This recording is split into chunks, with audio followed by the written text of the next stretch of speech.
Estimado Henry Hellenser, a quien le doy la bienvenida. Buen Bien día. podríamos estar hablando de la gula, pero no. Todavía no. No hablamos, después de ver esa imagen de Nele y de Hugo disfrutando de la mano, podríamos hablar de la gula, pero no. Podríamos incursionar en la gula. También estaría bueno, podríamos pecar, entonces, ahí va. decís vos, pero no. Hoy nos ocupamos de otros, ¿no? De otros pecados. Son dos de los Hoy dos, pecados hoy capitales. dos. Sí, venimos haciendo este ciclo de los 7 pecados capitales. Hoy vamos a encargarnos de la avaricia y también de la soberbia. Pero vamos a empezar por la avaricia, ¿no? Comencemos. Que en cierto modo tienen algo en común, ¿sí?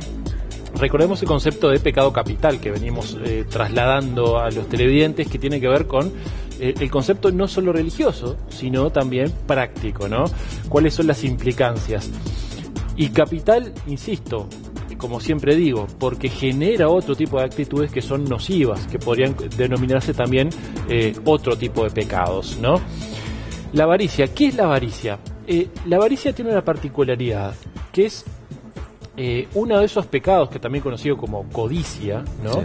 Es uno de esos pecados que muchos se asocian a la estructura mundial, ¿no? ¿Por qué? Porque tiene que ver con ese don o esa capacidad de generar éxito económico muchas veces, sí, material, pero trasladarlo hacia un lugar de poder, sobre todo, ¿no? Y de amalgamar no solo el dinero, sino la posición, el poder. Tiene que ver con acaparar muchísimo más de lo material, de lo que necesitamos y lo que podemos utilizar inclusive. Tener, ¿no? Y querer más. No conformarse con lo que tenés y querer más y más. Exactamente, ¿no? Y que eso provoca situaciones mundiales como pueden aparecer ahora en la actualidad, que fíjate que el 70% de la riqueza la ostentan el 3% de los humanos. De la población.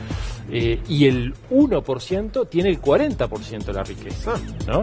Fíjate que eso ahí está provocando cierto tipo de desigualdades que tal vez a eso se referían aquellos que nos empezaron a alertar acerca de la posibilidad de incursionar en este tipo de pecados, ¿no? Además, como que nos aleja de los demás, ¿no? ¿Por qué? Porque si yo tengo, llega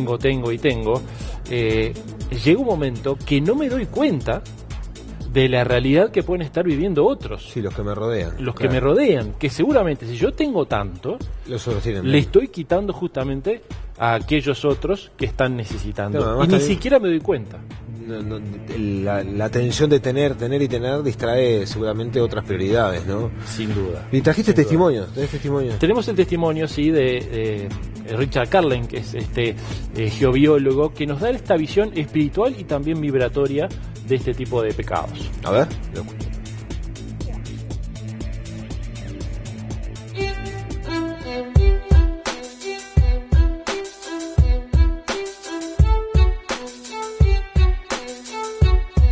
Nosotros tenemos que entender que el ser humano está compuesto por 3 grandes planos: físico, mente, emoción y parte espiritual. Entonces tenemos que buscar ese equilibrio. Entonces si nosotros nos volcamos todo a lo material, a la necesidad de acaparar, de acumular y de apegarnos a lo material, justamente no vamos a tener esa parte, esa conexión necesaria, esencial, espiritual y álmica, que tenemos que tomar contacto también y lograr el equilibrio. Todo lo material es tan necesario como todo lo espiritual, como todo lo mentalmente, digamos, que uno pueda crear mentalmente. Es muy importante utilizar el discernimiento, la creatividad, la imaginación, pero también es importante mover la parte intuitiva, la parte afectiva, el afecto, el sentimiento, todo eso, lograr un equilibrio entre ambas partes. De esto que recordamos de quién era el que estaba pensando. Richard Carlin, que ahora va a estar conversando con nosotros también acerca del siguiente pecado.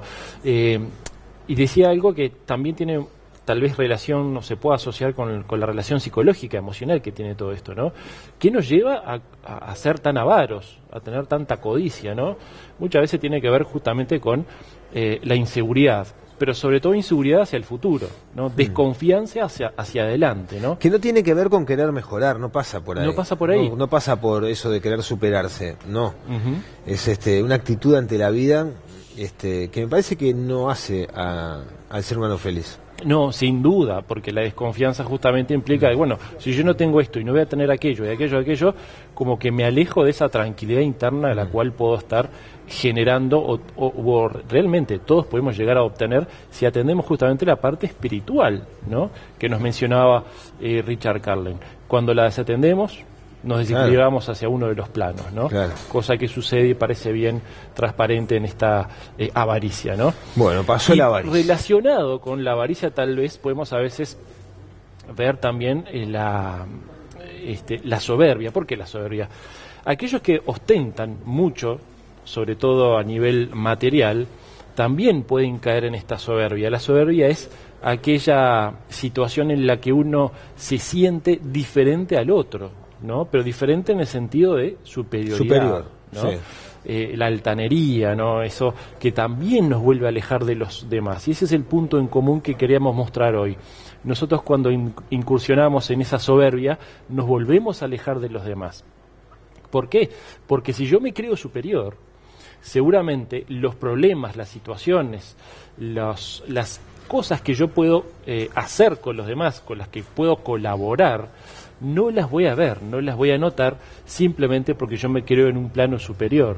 Entonces, todo aquello que le pasa al prójimo, yo lo voy a determinar como que es algo que le sucede a aquellos que son inferiores a mí. Claro. ¿Sí? Que no tiene por qué, o sea, puede haber soberbios que no tengan absolutamente nada, que no sean gente poderosa, pero que igual en su manera de pensar y proceder sean soberbios. Exactamente, una fantasía, una ilusión, un mentalismo, el cual igual nos aleja del prójimo, ¿no?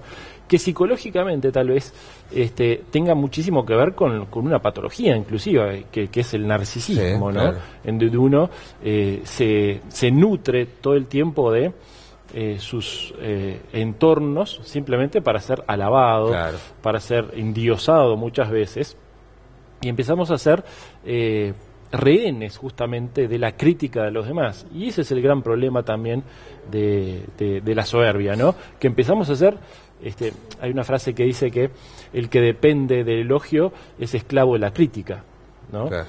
Y eso es un conflicto que empieza a retroalimentar nuestra capacidad de ser libres ante esta situación, ¿no?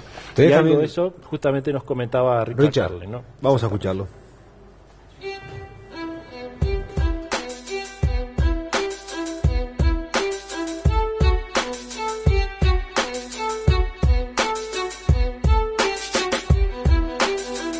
Bueno, en la soberbia está el orgullo, ¿no?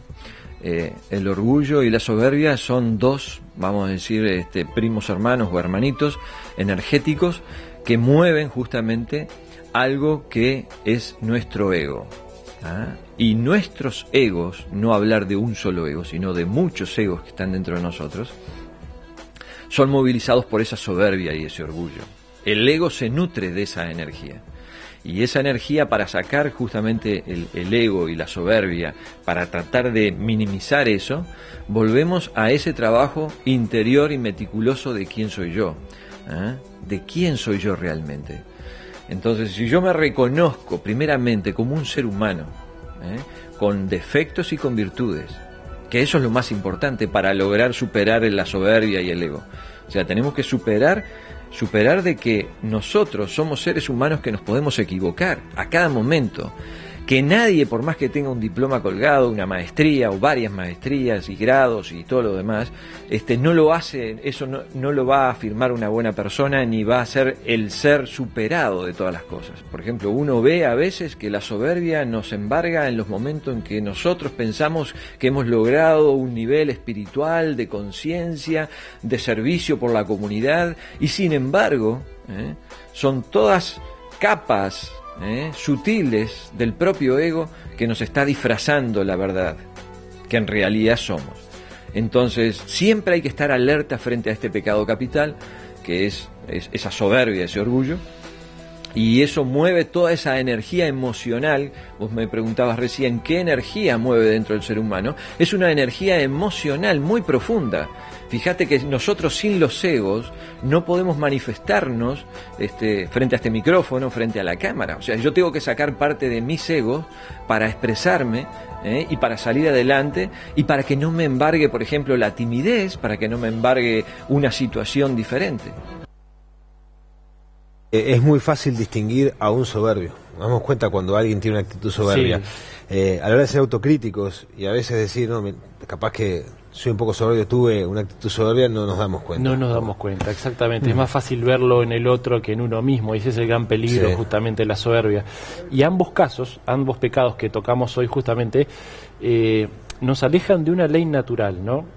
O en realidad que no deberíamos entrar, que es la no competencia, ¿no? Nosotros, si nos fijamos a nivel universal en la naturaleza, no existe la competencia en sí. Los seres humanos no deberíamos competir, ¿no? Y cuando nosotros ingresamos a este tipo de pecados, sí empezamos a competir con los demás, ¿no? Bueno, ¿qué pecados quedan? ¿Qué tenemos para la próxima semana? Nos quedan 2 pecados. Dos. No me acuerdo cuáles son ahora. Pero la gula ya lo trataste. La gula ya lo hicimos. Sí, muy bien, perfecto. Sí. Bueno, Henry... Los quiero invitar, antes que nada, mañana vamos a estar en el Castillo Pitamiglio dando una conferencia sobre evidencia extraterrestre mañana, martes, a las 19 horas en el Castillo Pitamiglio, y el sábado, que es Halloween, vamos a estar dando también en el Castillo Pitamiglio una conferencia sobre los orígenes y implicancias de Halloween. Bueno, muy bien, interesante, están todos invitados. Gracias, Henry. Nos reencontramos la próxima semana.